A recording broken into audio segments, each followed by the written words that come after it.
அனைவருக்கும் வணக்கம். இன்னைக்கு மார்கழி 18ஆம் நாள்.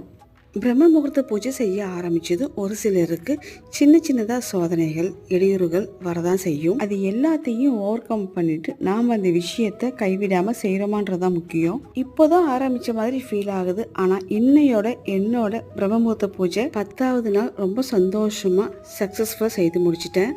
பொதுவாக விளக்கேற்றுற வீடு என்றைக்குமே வீணாகாதுன்னு சொல்லுவாங்க. அதுவும் பிரம்ம முகூர்த்த வேலையில் எழுந்திரிச்சு குளிச்சுட்டு வீடெல்லாம் சுத்தம் பண்ணிட்டு விளக்கேற்றி வீடு முழுக்க சாம்பிராணெல்லாம் போட்டு சாமி கும்பிடும்போது மனசுக்கு அப்படி ஒரு சந்தோஷம் கிடைக்கும்.